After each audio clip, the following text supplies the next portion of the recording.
Obstructed View with Matt Mosley and the Pete Sousa Show, a collab.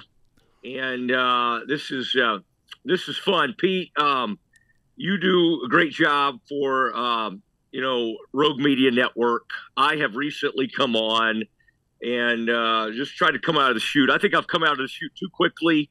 I think the guests have been too strong early. You kind of need to build up to things. So we've had Alvin Brooks III. We've had John Jacobs. All that's been good. I've seen some of the great guests you've had, including yours truly. I would really like to lead with that. But you need a guest that's not making like millions of dollars, and you found him. This is it. This is me. No, but I bring down the overall earning average of your guests. With all your gigs, do not sell yourself short. This is a lot.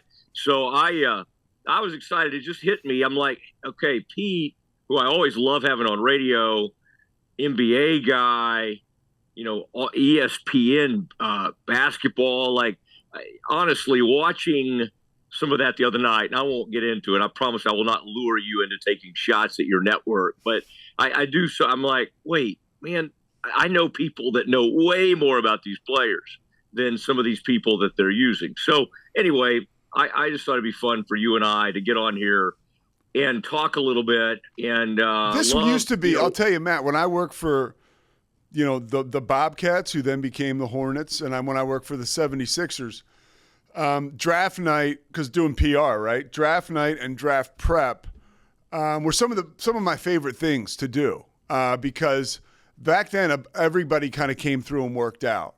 So you would get especially for the Bobcats or the Hornets, because we sucked. So we always had, a pick in the lottery for sure and in the top 5. And it's an exciting time of year. You see the draft rooms, like even the Hawks draft room after they pick Ricochet, they were like almost too excited, right? It was like you're wondering, like, all right, well, I hope this pick pans out. But everybody's very hopeful this time of year, and I think that's kind of cool.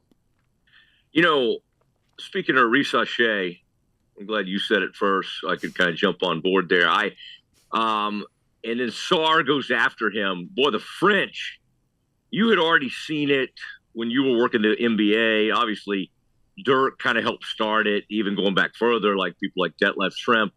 I remember Bargnani was taken number 1. That's when I was with the Hornets. I think it was 2007 or 6.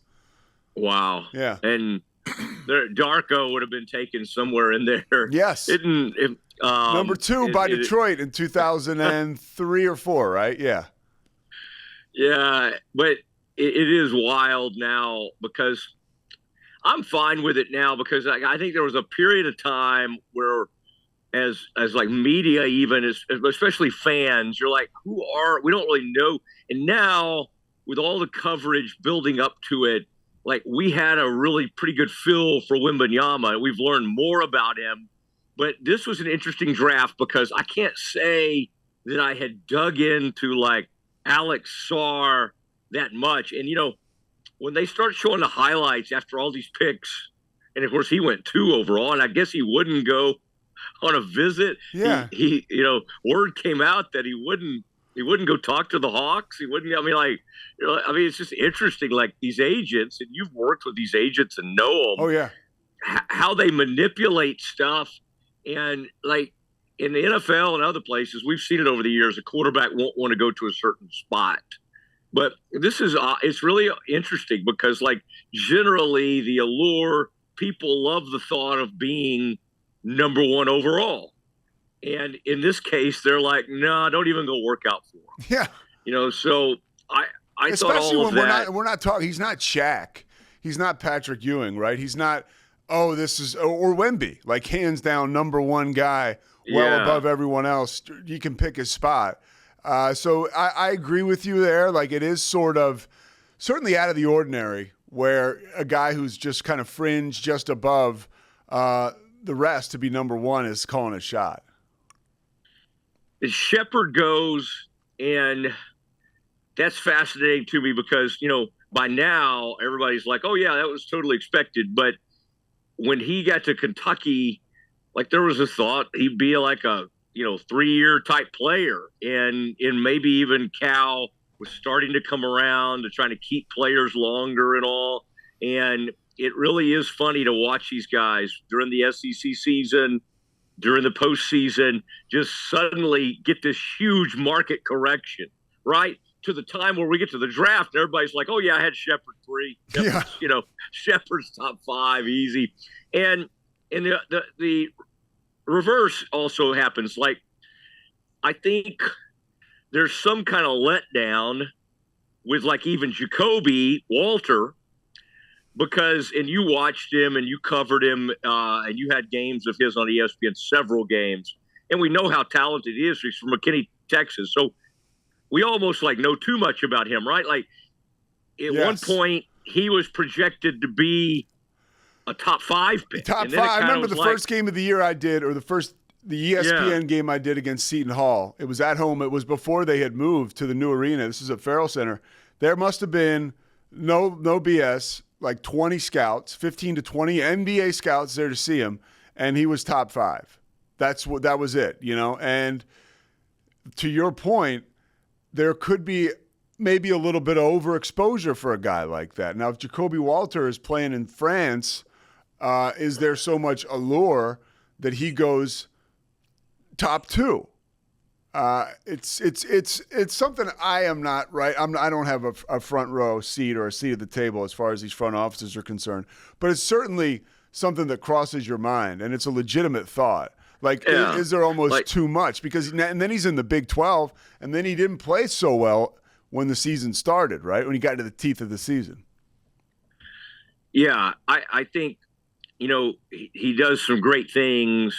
The intangibles are off the charts.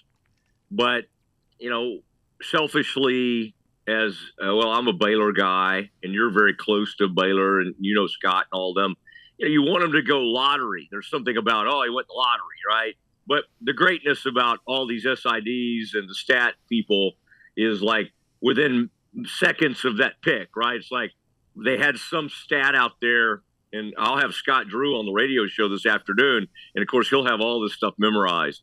Baylor and Duke, the only schools in the last 4 drafts to have at least one top 19 pick. Yeah. So if they get to the right place, and let's hope the Raptors is the right place for him. And before we move on to Messi, again on Jacoby Walter, isn't that interesting that another Baylor player, Davion Mitchell, who was a lottery pick to the Kings, on the second day of the draft, which was held like in the afternoon. Yeah, that was kind of neat, I thought, right? It was kind of old school. I had fun. Yeah. I had fun with it, but I admit that I'd been talking to our Rogue Media Network guys. I was like, maybe we can do something tomorrow night after the second round. Yeah. And I just happened to get on TV or whatever I was watching. I'm like, wait, we're like 3 picks into the second round. It's like, 3 in the afternoon or whatever. I mean, it was an odd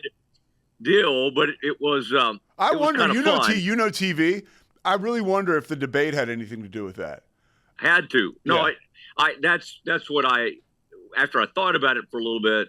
Now ESPN went straight into the NHL awards, so they actually had some sort of TV thing bumping up against it, but that's okay. I think they could have put that somewhere else. I think the debate did end up taking precedence, but it ended up being kind of a cool thing, other than the sort of manufactured weirdness of the whole Bronny thing, and we can get into that a little bit. Sure. Again, you are an ESPN proper employee, so if I ever try to draw you into any weirdness, just say, Mosley, I can't go there. Sometimes I'll try not to drag like Fran into something, Fran Fraschilla, and he'll like, no, I want to. Well, Fran's in a whole other stratosphere, right? He is. He's got carte blanche. He's like Teflon, and for good reason, because I think he's probably the best to do it. But yeah, he's not shy about. Hey, he's a New York guy. He's going to tell you what he thinks. Yeah. But every once in a while, it's funny. I'm like, I think Fran's using this platform. I'm not saying it's a giant platform, but like my radio thing, and Fran will come in there and say some things, and I'm like, whoa. But Fran used to be the European expert. Mm-hmm. He would be the overseas draft expert. And they've obviously gone a different direction. And quite honestly, Woj has, swings such a big stick there. All these people he's used, Schmick is somewhere else now with a team. But this Gavani, these are like Woj people that he brought in and all that kind of Remember stuff. But Chad Lowe? Yes. I have no clue what happened to that guy. I'm sure he's around somewhere. It was Chad Lowe, right? I think that was his name, right? The ESPN reporter. He was a draft guy.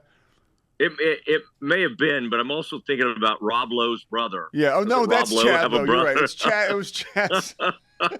was Chad something else. But he was their draft guy in the early 2000s, and he was awesome. He was on it, and I'm not quite sure what happened to him. I heard him on a podcast with Bill Simmons. What's the name, Zach? Do you have the name? Okay. I heard him on a podcast with Bill Simmons years ago. He was kind of back at it. But it's interesting how some of those guys that they'll rotate through. And I agree. Woj swings such a big stick now. Yeah. So you go to the Jacoby goes to the Raptors at 19, and they need him. They can use some of his like 3-and-D stuff, so he could play right away. I mean, he should, right? But he can contribute right away. It's funny how 3-and-D has become this huge catch-all, right? Because it's like they want 6'10" dudes to be 3-and-Ds and 6'8" prop. That's the deal.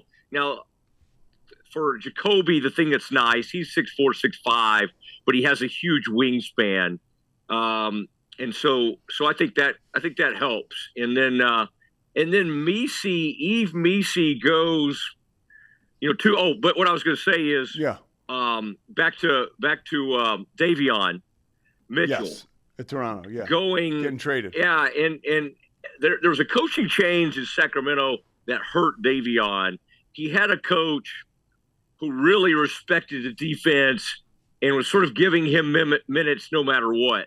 And then when they got Mike Brown, when they got him in there, he just didn't have as much appreciation. I'm not saying he disliked him, but he didn't have a great vision for Davion.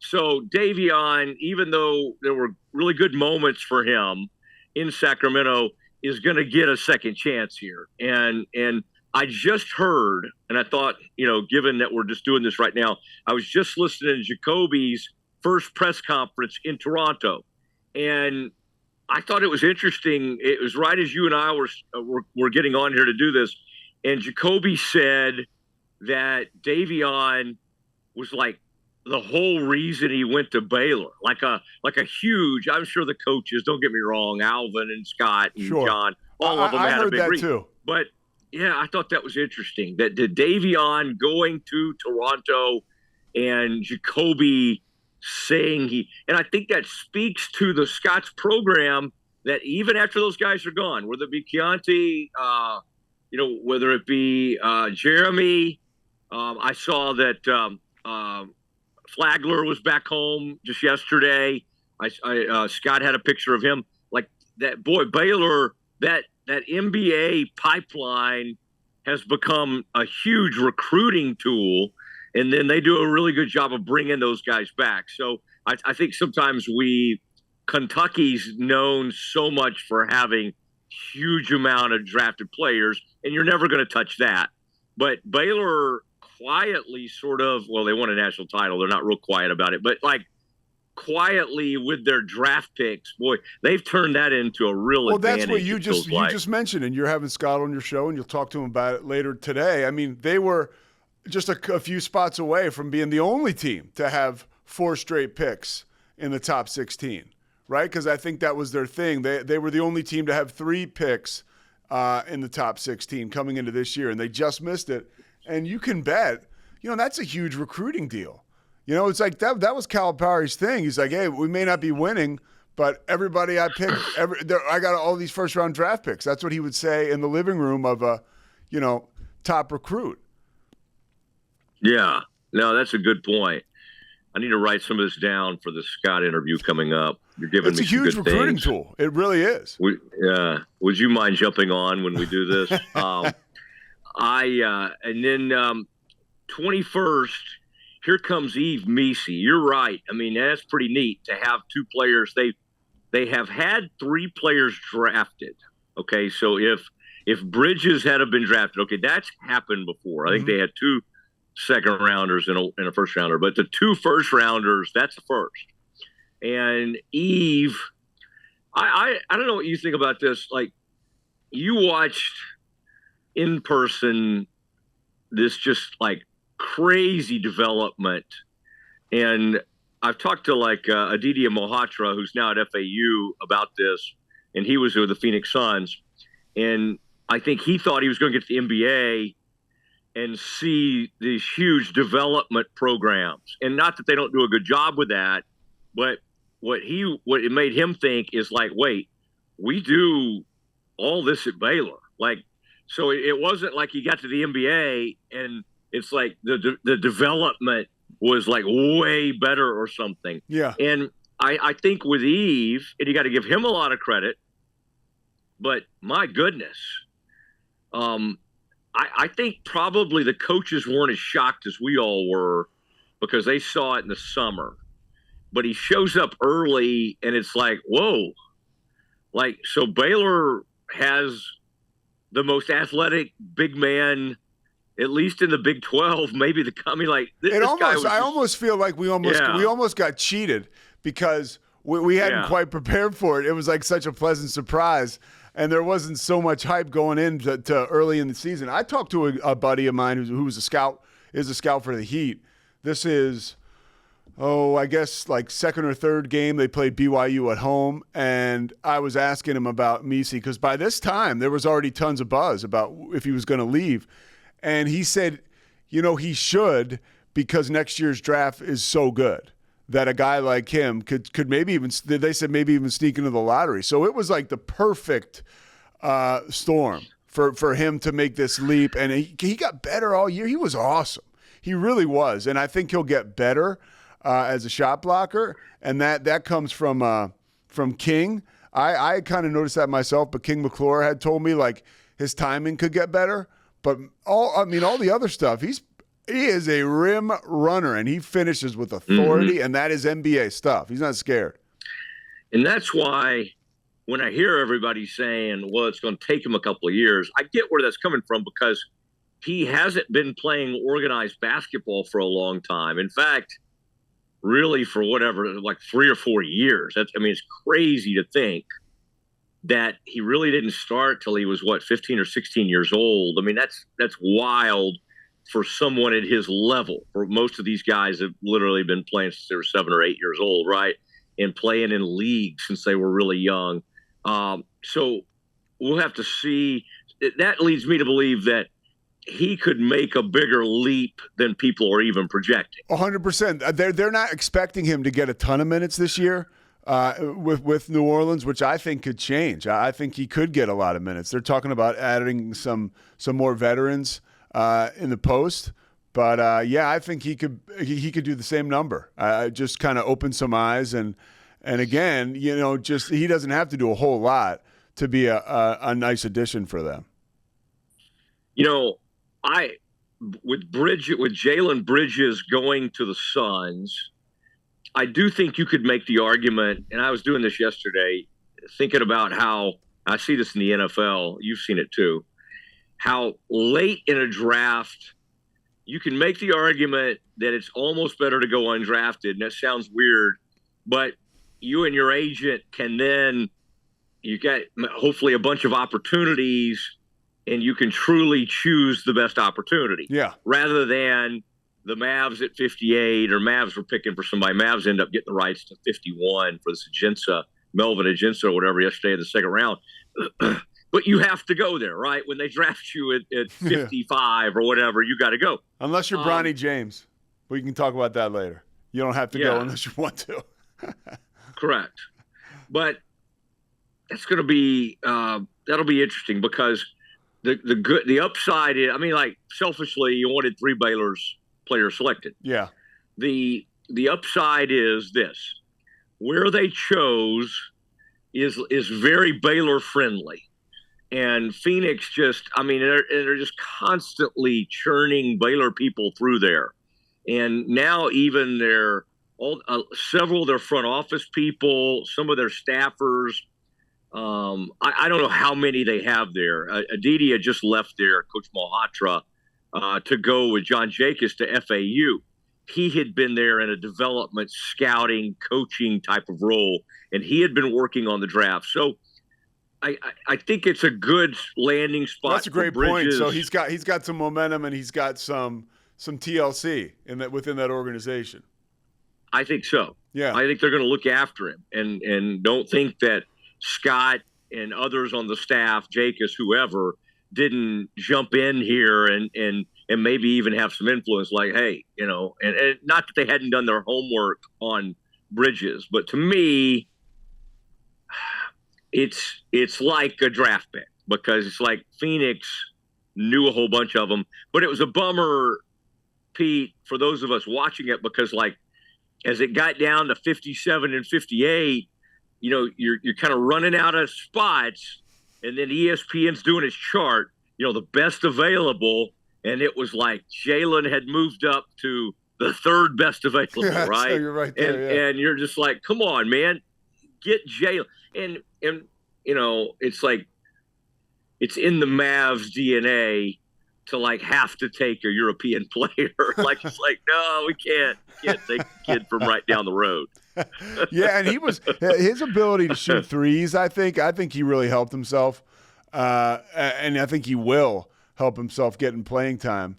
He's seen as like a lethal 3-point shooter out of college, and that's impressive for him to have maintained that and to have really sort of thrown down and I guess maybe gained it this year. He struggled at times shooting three in his college career, but this past year, I mean, he was real strong towards the end of the season. Yeah, and they tell me that Jared Nunes played an enormous role in that. Now, I want to get you rolling on what's on some of the rest of the draft. I did want to cover the fact that the Mavs made a trade with the Pistons today, and they're going to do this whole thing with they need like a mid-level exception. I know Mavs fans are very sad. Tim Hardaway Jr. will be moving on. Yeah, but he barely look.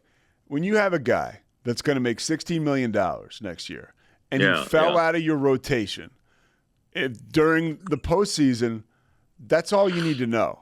It's one of those things, like they say, simple, not easy, right? Moving on might be tough, but the writing is right there on the wall. It's a prudent thing to do. Yeah, but I mean, like he certainly, for his 4 seasons, was like a 15 16 points a game guy. Shot 37% from three. So like he was a productive player, but it didn't end well, and he fell completely out of the rotation. Except in that one game, they blew him out of the water in the finals, and he had like 5 threes. It was kind of nice that he had. It was nice, final moment, right? Now Quentin Grimes comes in. I remember him. Well, he was at Kansas, wasn't he, to start? And then I remember him at Houston. And in fact, when Baylor won the national title, I'm not so sure Grimes wasn't. He might have been at Houston in 21. But anyway, right around 21, he gets drafted. And he had his moments with the Knicks. Yeah, he did. I mean, he could fill it up at times. To me, he's where he immediately could help you the most is that he's kind of thought of as a really good defender. And last year, the reason the Mavs finally kind of turned it on, they made a great trade, but they actually started playing some defense. That was helpful. And so to get, Hardaway Jr. gave you nothing in that area. And so when you lost his offense, you had nothing left, right?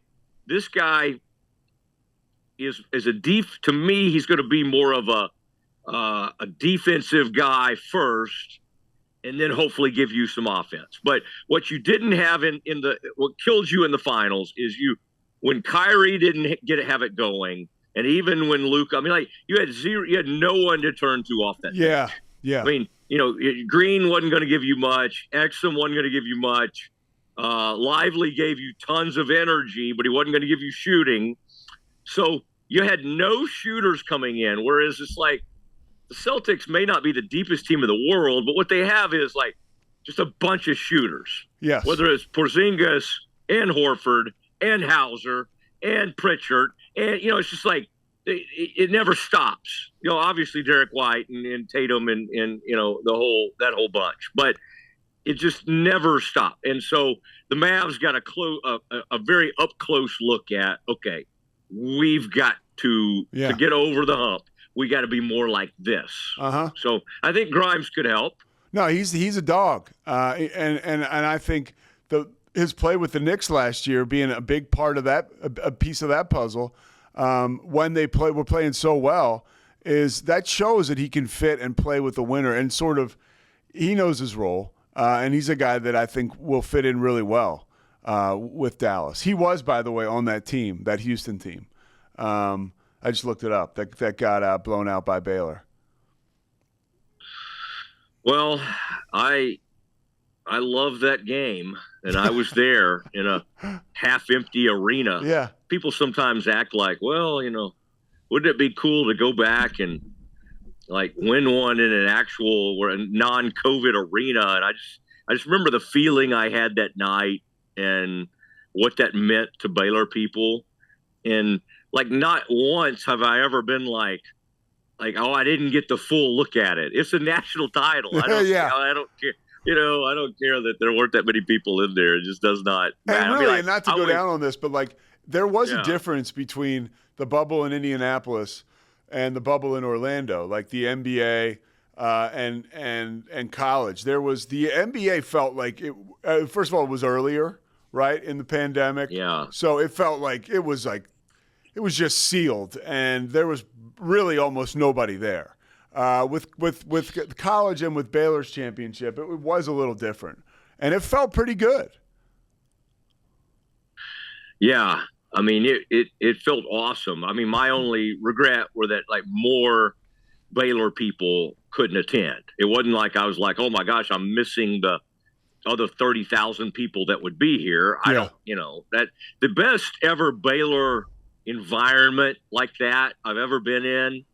So it wasn't the Final Four, unfortunately, because of that reason. Now, again, the win and all that was unreal. So, I would never trade that for anything. But the best environment was Houston and Baylor and Duke were playing for the right to go to the Final Four. I was going to guess that. I was like, let me guess that. The Elite Eight 2010, right?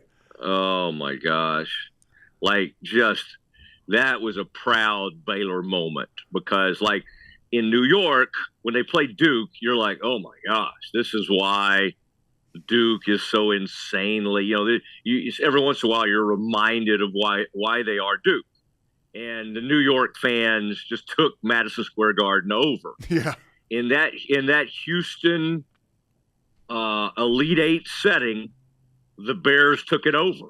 And I'll never forget because I thought it could maybe only happen when like football got really good or something like that. And it was one time, Foster is great and all that, but it was the one time that in a neutral type place, but it was in Houston, so maybe it doesn't feel as neutral. New York certainly didn't feel neutral against Duke, but Baylor just completely took it over. Okay, I want to get your thoughts, and we'll talk about the rest of the draft, but let's hit the Bronny thing.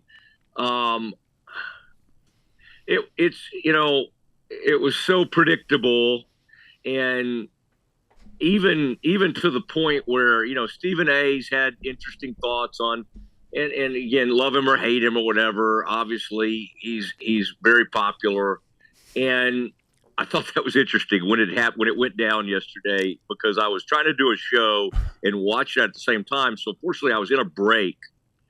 Pete, I was able to kind of watch, and I thought it was kind of interesting because like. Think about Stephen A. like when the Knicks are on the clock or this or that, and he's always like, just, very loud. And for whatever reason, with this Bronny thing, he got into these hushed tones, and it was like It was like a religious experience. And in those moments, even Woj, who does not have a good relationship with LeBron, and there's kind of they're not even frenemies. They just, for the most part, they've kind of been, they just don't, those two don't go together, right? But it was just like, wow, whatever he said led me to believe, what is Woj trying to get back in with LeBron? So yes, I guess that was interesting how Woj, took up for, because the whole nepotism thing, and really, I'm not saying that I split the atom over here, but me and my knucklehead brother were talking about this a few months ago, because people started to get really upset about, Bronny might pick his spot or he has to play with the Lakers.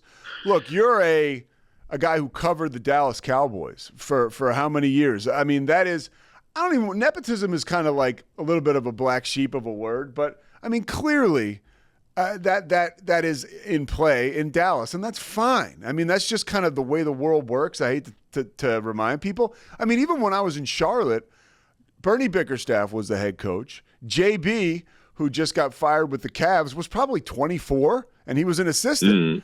And that was what it was. JB would have told you he wouldn't have been on that staff if not for his father, and ultimately probably wouldn't have gotten the head coaching opportunity. So this whole thing with LeBron, I think people get a little annoyed about it because of the whole first take-ish environment and how there's so much hyperbole around it. But people saw this coming from a mile away. Nepotism happens all the way around. LeBron he's LeBron. And he's a household item, a household name, whatever you want to call him, and billions of dollars he drives. And if he won, because it is sort of shocking for guys like you and I, it still is nuts. There's sticker shock to that, right? Like people are like, we're going to draft your son, and they're like, no, you're not. Like we told you this all along, and it wasn't a surprise. That's what Bob Myers and Woj were talking about yesterday on that draft coverage. I thought that was really great insight, where Bob Myers was like, this is what I'm hearing from GMs. They are being told right now, do not draft Bronny James. Don't draft him. And if you draft him, it's sort of like an or else. And that goes back to what you and I talked about with agents and those relationships. Clutch, while they may not have every player in the draft, this is Bronny's representation, they certainly have relationships with an overwhelming amount of players and people in the draft. So you really don't want to get on the wrong side of them. And so we saw it coming, and Stephen A. I think he said to Woj or Myers, he's like, well, one of you guys tell me, why is this just coming out now? And they were like, look, they have told teams this the whole time.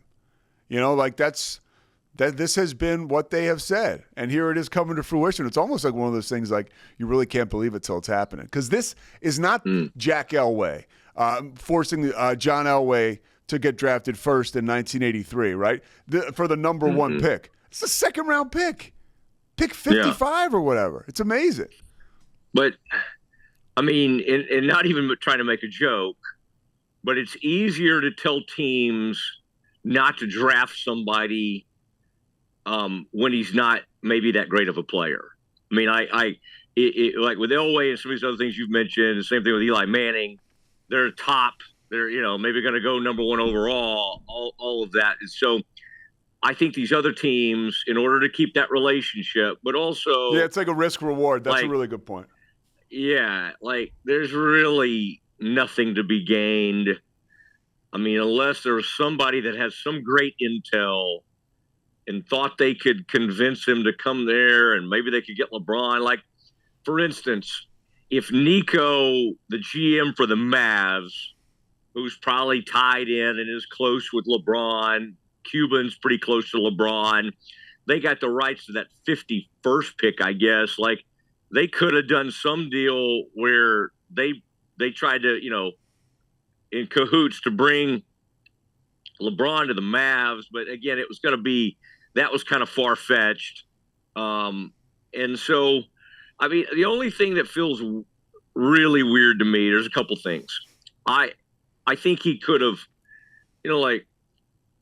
it's never going to be fair. Even if he'd stayed a second year and played either at USC or gone somewhere else, the spotlight, even if he scored 10 points a game the next year, it's still going to be like, this guy's not any good. I mean, he's only going to get drafted because of his dad, so that's not going to change. So maybe he did the right thing, but now, of course, I think you're maybe there's no win for this kid because he had this cardiac arrest, scary deal.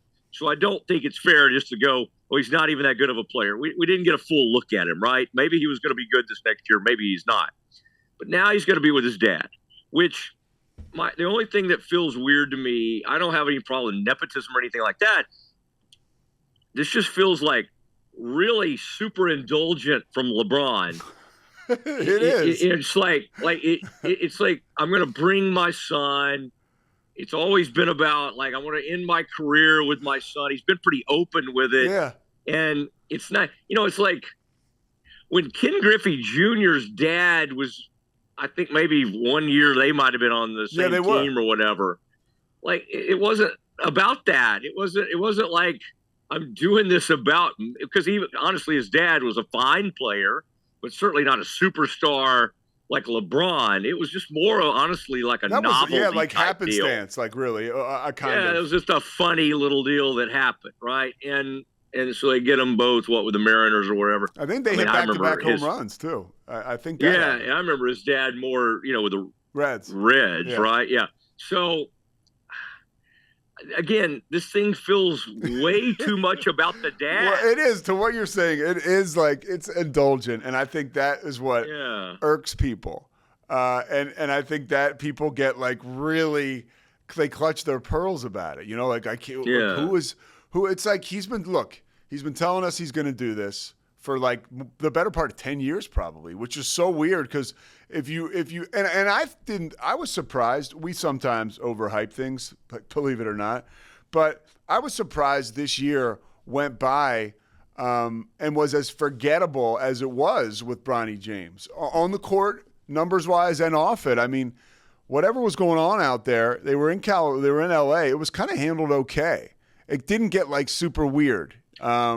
And I thought that was impressive because I was curious to see it. And maybe people backed off because, like, you made a great point about the heart issue. He was not fully prepared to play last season at all. And I think there could be something to that. And it isn't, but it is to what you're saying. It is ridiculously indulgent by LeBron. And hey, my whole thing is like, here's a guy who, if you don't like LeBron, you just like sports don't like him because as a man, he's a great dude, right? I mean, like by all accounts, like sure he's super different because he's super famous and he probably lives in like this different LA Hollywood superstar bubble that I'll never know anything about. But a guy never gets in trouble, still married to the same woman. I can't believe he's never gotten in trouble. He had one kind of wild scandal with like, don't even want to bring it up, but in 2010 with a family member, but he had nothing to do with that. I mean, it was just kind of a bummer for him. And, now I'll give him this. He gets it. Go ahead. This one for you. You got it. I'm not going to get on him about it. You've earned it. You've earned this bit of ridiculousness because that's what it is. Yeah. It's totally ridiculous. Yeah. But like, let's be honest though, as I'm a little bit, over the top about him or thinking he's a little over the top, like how many people are over the top about their own kids, like on Facebook. Yeah. And I can't, extremely proud of our daughter. And yet I can't sometimes cringe. It's like people just are like every moment of their kid's life is being shared on Facebook. And you can't help but think it's like, are you bragging on yourself? Do you really? I mean, well, who's that? What motivates that? What's that about? What is happening here? And I'm too far the opposite. Like I have to sign I don't share anything without full approval from my wife and daughter. Like, can I say anything about you getting this? Yeah. She got a big cheerleading thing that was really awesome at her high school. And it's just like, no, don't share that photo. I don't want it. And so I honor that. But anyway. Well, my parents, I was a pretty good player. And, you would have thought that I was, carrying the water over there. My parents could have cared less. They didn't tell anybody. My dad was the coach of my little league team. And our team sucked, but I was far and away the best player. And I remember I wasn't an all-star. And I remember being like, what is going on? and my dad was a man of very few words. He really never even said it. But my brother Michael was just like, yeah, that's kind of the deal.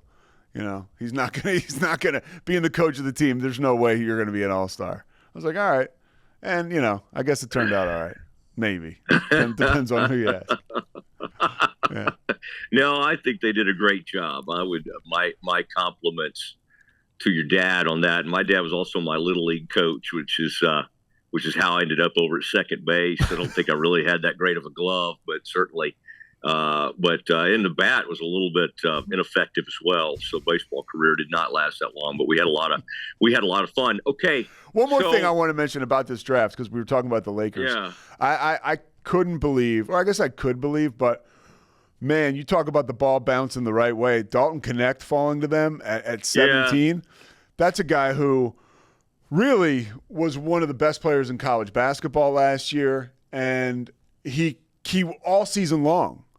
He was a guy who you could count on, and the Lakers need somebody who can come in and contribute right away, and somebody who can shoot the ball, and he can do that. Now, he's older, and I think that's a lot of times, like if you look at those numbers, I've heard people reporting about this, like NBA people, teams really have been, they shy away from those guys that are 23, 24, because it really – the numbers don't lie. Like, it is harder for them, I guess, to ascend, or maybe they've already crested, as opposed to a guy who's 19 or 20, and they're not as attractive to these scouts. So I think it's a great landing spot for Connect. Scoring more. He scored more in the SEC than he did playing in the Big Sky. So he certainly is getting better, and I'm very interested to see how that goes. Extremely athletic. Yeah. You're right. I mean, like you poke holes. You can poke holes in any of these players. Now, much like the NFL draft, every time they show any of these players' highlights, I'm like, oh wow, that guy's great. Oh yeah. Man, I forgot about him. It's like, and then I'm thinking, well, why weren't some of these college teams even better? Right? The Colorado Buffaloes are coming into the Big 12. I think they had 3 players drafted, maybe 2 in the first round. Yeah. And they were okay. I mean, I think they almost won a second-round game in the tournament. I was trying to remember that, but I think they won their first-round game. They did win their first-round game. They had the kid, the big guy, Eddie Lampkin, who had a falling out with Jamie Dixon and left TCU. And that's how I was kind of reminded of, wow, Colorado's doing great. And that's a 4th guy who was on their team who was really good. You do wonder sometimes, what gives? They got 4 guys or 3 guys who got drafted, and they were subpar. Yeah. So, any other draft? Anybody you think really knocked it out of the park? I'll tell you what. Here's one little thing of insight, and I haven't shared this anywhere else because it's based on nothing but a gut instinct. So nice. All right. Nice. So.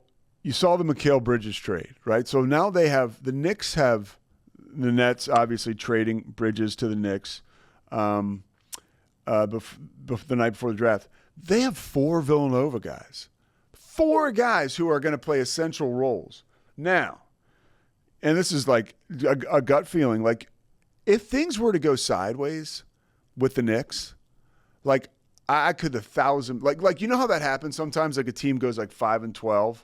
And if they were to come to a situation where we got to let Thibodeau go, almost like when Stan Van Gundy was coaching the Heat that one year, and he was doing well enough, but Pat Riley came down from the front office and was like, I'll take it from here. When I see these 4 guys, I'm like, wow, Jay Wright is just hanging out 90 minutes away. I could see a world in where and it could be a deal where he doesn't have to coach for 4 years. It's hey, Jay, we need you for the rest of this year and maybe next year, and that'll be it. Because I do think he enjoys life. That's just something I thought about that's worth sharing right here on the as a pod with my man Matt Mosley, because it's out of this world that they got 4 guys from Villanova, and Jay Wright is an out of this world coach. So that could be something that would make sense. Yeah, it's almost kind of like he's becoming the Bill Cowher of college coaches. I mean, it's kind of rare I mean, Donovan goes to the pros, somebody just at the peak of their powers. He's not that old. Yeah. And he's just like, I've kind of had enough. He's doing fine in the media, and maybe he's just enjoying himself. But, man, how rare is that? And honestly, seeing how long people like Saban and others go now, you can't help but go, is there a health thing? Is there something going he's on well here? adjusted. He's sort of like I compare him a lot to Coach Drew. Like, I could see at some point Coach Drew has like a full life. Like, he really there's a spirituality aspect of it. He's in it for the right reasons, as we saw this offseason, right? You reported that before it even happened, and it came down to the truth. Like, sometimes you just don't mess with happy. And I think sometimes happiness for these guys who are the very few who are well adjusted. I mean, I'm telling you this. You're somebody who covered Bill Parcells and Jimmy Johnson, and I mean those guys were some of the best to ever do it. But you can't call them some of the most well adjusted guys. And I think that a guy like Jay Wright or a guy like Scott Drew is a little more comfortable stepping back. Yeah, that's interesting to think of. And by the way, when I put it out there that I really didn't think he was going to go, I can't tell you, like, and then the thing happened with a flight, and Darby had that report. Even my buddies were, like, dunking on me. It's so weird. I mean, you and I have to experience this a lot, but have you ever noticed, like, even our pals, like, almost they're, like, the same people that are in the comment section? I'm like, hey, you guys are supposed to be my friends. Like, why are you dunking on me? Like, you run into that way more than I do, because you have more. Well, you do. You've made way more bones in your career actually doing good reporting. My friends don't want to hear anything. I just call the games. They're like, dude, we don't care what you have to say. Yeah. Wow. Well, I tell you, this is fun. We'll have to do this more often. The Pete Sousa Show at Rogue Media Network, and I've just joined the Rogue Media Network family. In fact, there have been some hazing involved, and I'm kind of going through a pledgeship and that kind of thing. Cam Stewart, who has done work with both of us, he's part of the family. King McClure, Corey, and appreciative of Zach stepping in here. Mike does a lot of my podcast, as I'm sure he does yours. But Zach today stepping in. But Pete, it is a good crew. It really is. And it really is. And to be able to sit down with you and do this, and to think that this is called air quotes work, this is a blast. So I really enjoy it a lot. I would love to do it again. What are you doing 4 to 6 today? I'm headed to North Texas, pal. But I'm available whenever you need me. You ever you want me to hop on? You let me know. I've seen a couple of photos that maybe make me aware of while you're headed toward North Texas. Now, by the way, last thing, how funny was that I just had this moment of realization that Texas, the Horns, and of course that whole baseball thing, we don't need to get into that. That was a wild scene. But the NBA drafts, that's what we've been talking about. Like, they could have been unbelievable last year. Like that, there was one dude that goes like, I don't know, 23 or something. And I want to say his name was something Johnson. Was it AJ or something? Whoever that was. And I think he'd gone off to, maybe Australia or MBL or whatever that is. AJ Johnson. AJ Johnson? Yeah. Like, Texas had 2 decommits. Holland goes top 10 in this draft.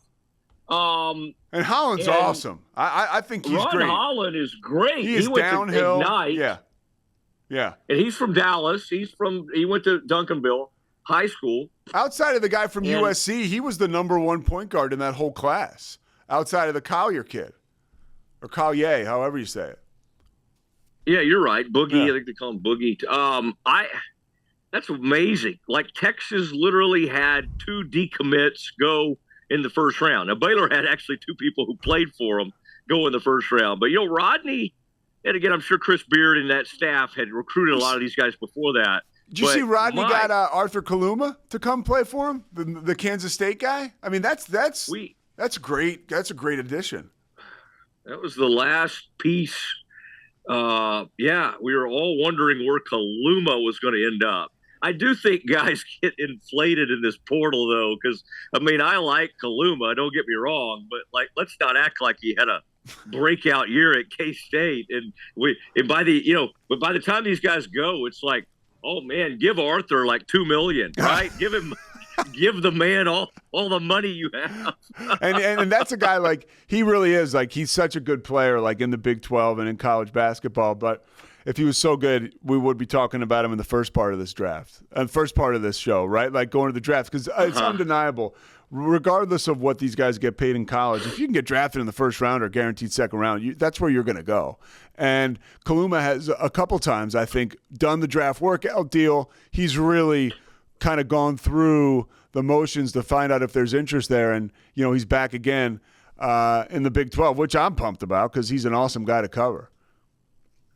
Yeah, that is very interesting about Kaluma, but yeah, I think the money to me, the money's getting so big in NIL, and you're just seeing people pay like, I mean, even K-State brought in somebody recently, and there was some report that he got like a couple of million or something crazy like that. I would, if I were slated to go like where Bridges was. Now Bridges is getting older and probably needed to go. I get all that. But if I'm a young guy and I'm only slated to go in the 50, the 40, the 45, I think about staying. Like if I'm 19 and you could make a ton of money, I think you got leverage. If you got second round, if you're being slated to second round, you come out and you're talking to these schools and somebody will pay you $2 million. I think you have to think about it. Yeah, so I agree. I think that's gotten interesting. Pete, that was fun, man. Safe travels. And I mean, this is great. And it was really fun to see you in the comfy confines. Those Rogue Studios are something else, man. I was up there recently and it's just like, everywhere you walk, there's some beautiful new studio. And so Corey and Mike and Zach and the whole crew have done a great job. And I know you and I are appreciative. They have tapped us to kind of spread the good word. I'm unbelievably appreciative. You said it. All right. For my man Pete Sousa, who's going to point it toward North Texas, probably the DFW area if I had to guess. Flower Mound. And Matt Mosley. Oh yeah, all right. Yeah, I may come see you guys. We appreciate you being with us. We will talk to you on the next episode of our respective podcast. Good night, everybody.